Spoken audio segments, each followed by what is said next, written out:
A wife who can't have kids is worthless. If you don't get pregnant soon, I'll have a child with someone else. Tired of being blamed and bullied every day for our infertility, I divorced my husband. I had married the only son of a family that runs a historic hotel, only to realize they saw me as nothing more than a tool for producing children. After the divorce, I got pregnant with my new husband. After giving birth, I decided to visit my ex-husband's hotel to execute a certain plan.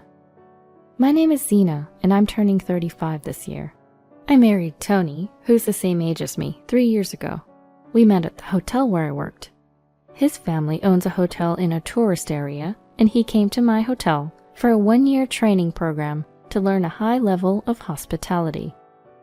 Though he was initially puzzled by the different customer service methods, I found his dedication admirable. He seemed to be impressed with my work ethic as well.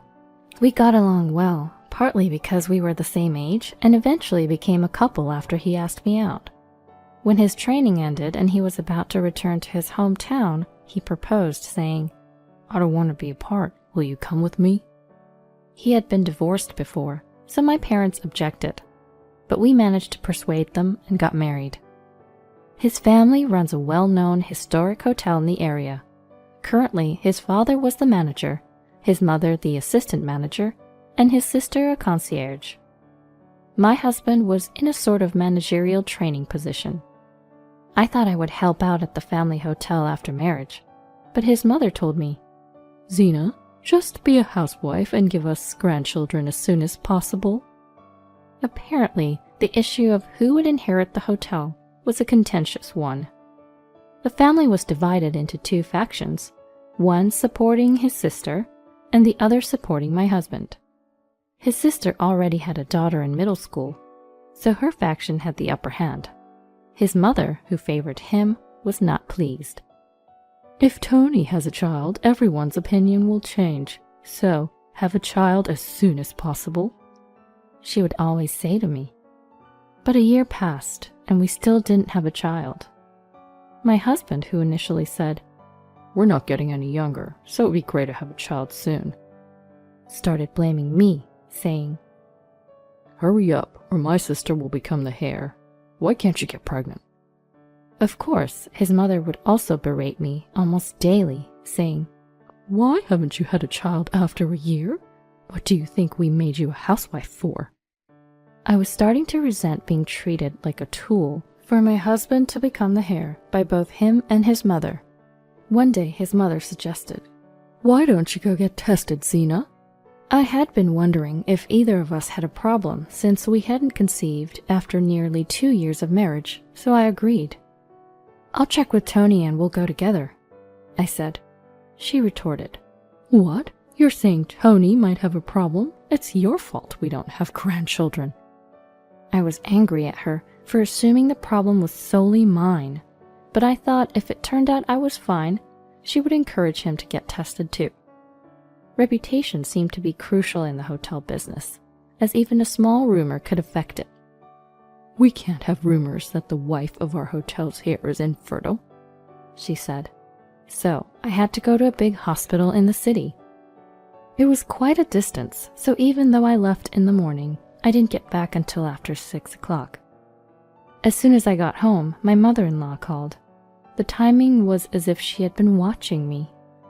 "So, Zena, what did the doctor say? Did they find out what's wrong?" Her tone still suggested that the problem was with me. "No, the doctor said there's no specific cause. They think it might be due to daily fatigue, poor diet, and stress." "Fatigue? Stress? What are you talking about? You're just lounging around the house all day. Maybe you should change doctors." I wanted to shout, "Your comments are causing my stress. You're the one who sent me to a far-off hospital because you're worried about rumors." But I held back, knowing she'd just blame me again. I told my husband what the doctor said, but his reaction was the same as his mother's. "Just get pregnant already." I wanted him to get checked too, so I said, "I want you to come with me next time." "Do you think I have that kind of time? And I'm more recognizable than you. Even in the next city over, There's no guarantee I won't run into a client. Do you know how much it would affect the hotel if rumors spread that my wife is infertile? You're really causing trouble." With that, he stormed off to his room. I continued going to the fertility clinic alone. He never once came with me, and whenever I asked him to get tested, he'd just yell, "There's nothing wrong with me." Yet he kept blaming me, saying, "Why aren't you pregnant yet? What's the point of going to the hospital?" His mother was the same.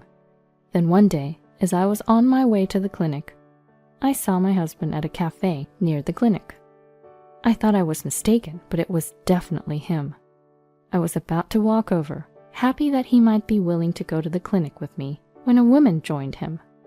They held hands and walked off together. I followed them, and they went into a nearby hotel. I was stunned.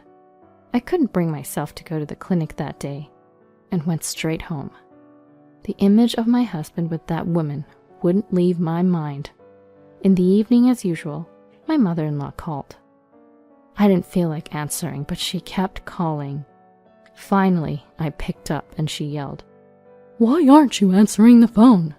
Before I could explain, she bombarded me with questions. "How was the hospital? What did the doctor say? Are you pregnant this time?" I didn't feel like answering any of it and just said, "I took the day off from the clinic." When I said that, she snapped.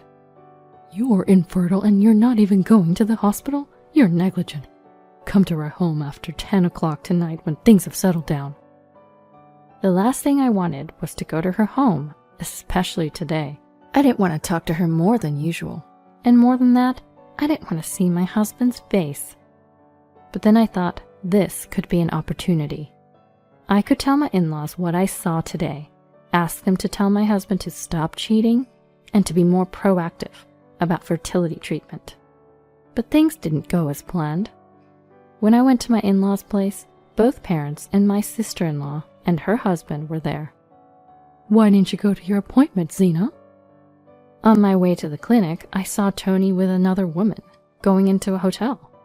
I couldn't bring myself to go to the appointment after that. When I answered my mother-in-law's question like that, Tony sneered at me. "Finally caught on, huh? I thought you knew all along." Come to think of it, he had been going out more often for work events and parties with clients for the past 6 months. While I was lost in thought, my husband continued, "If you don't get pregnant soon, she might beat you to it." As I was left speechless, it was my mother-in-law who responded, "At this point, I don't care who gives me a grandchild. Good for you, Tony, for finding someone. Show me my grandchild soon." I couldn't believe it. Not just my mother-in-law, but my husband who agreed, and my father-in-law and sister-in-law's family who said nothing. "I want a divorce," I said quietly. Any lingering affection for my husband vanished with his last comment.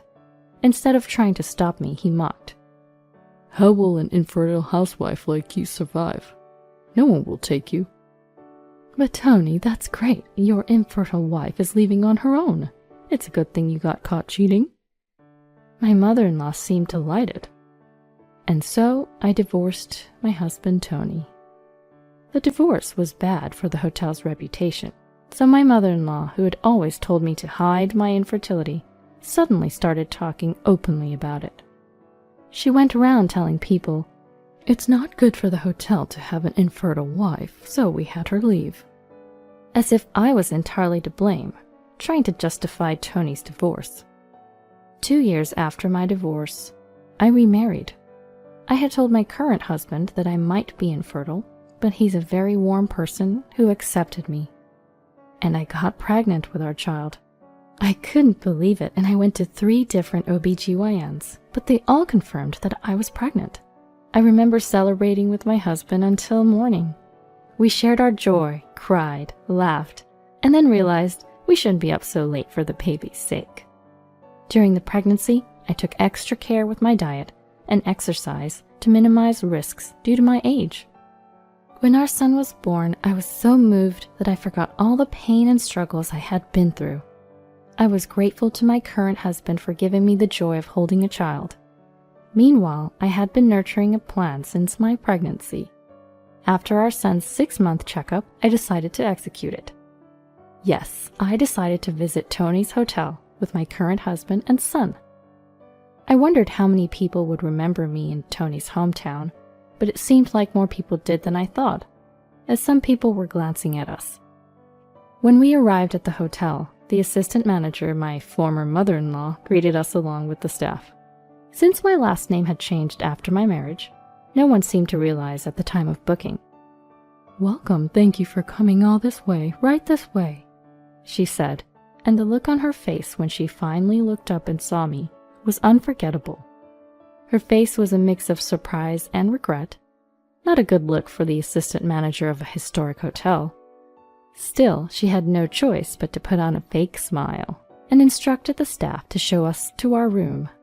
After relaxing in the room for a while, I asked my husband to take our son for a walk for about 2 hours. I told my kind husband that I wanted to have a serious talk with the assistant manager here, as they had helped me in the past. He agreed without hesitation.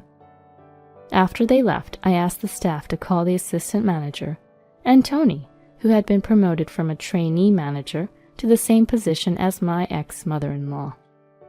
About 30 minutes later, the two of them arrived. Tony probably heard about the situation from his mother and was glaring at me as he entered. "I wanted to thank you for the past. Thanks to divorcing Tony, I found someone new and even had a son. We're here to enjoy your hotel." As I said this, my former mother-in-law's face twisted more and more. "You probably didn't give birth to that child. He's from a previous marriage or a relative, right? You don't have to go to such lengths to show off," my ex-husband said as if he knew everything. At his words, my former mother-in-law's face brightened for a moment. In response, I placed my son's birth certificate on the table. "As you can see from this, he is genuinely my son." Their faces twisted at my words and the certificate. I continued without concern.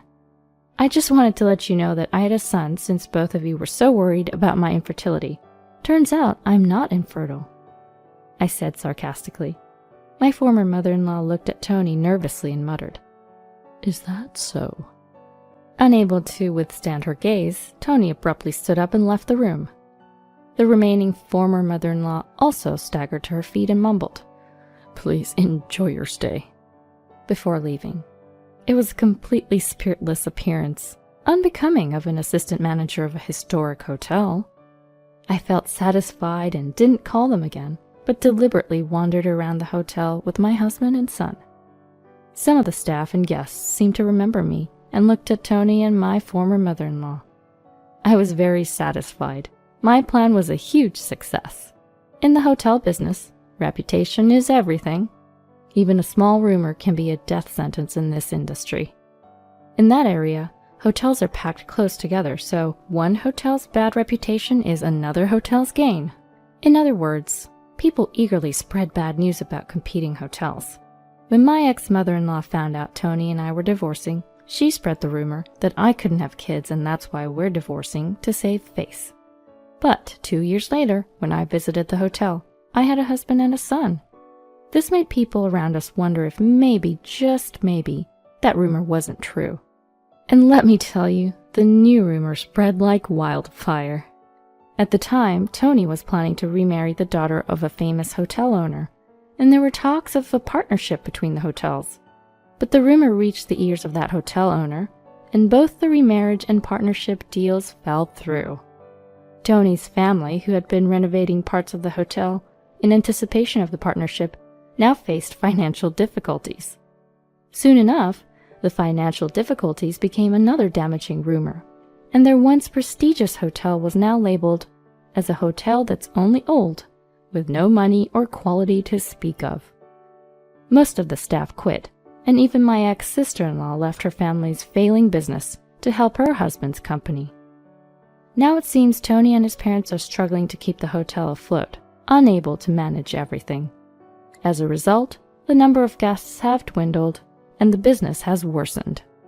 Some renovations were abandoned halfway, making the hotel look even shabbier, which led to even fewer guests. Now, if you book in advance, you can pretty much book the entire hotel to yourself.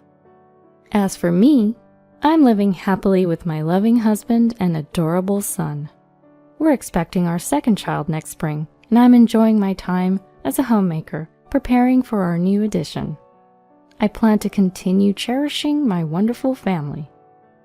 As for revenge on my ex's family, I feel somewhat satisfied, but I'm thinking of sending them a greeting card featuring our annual family photo every year.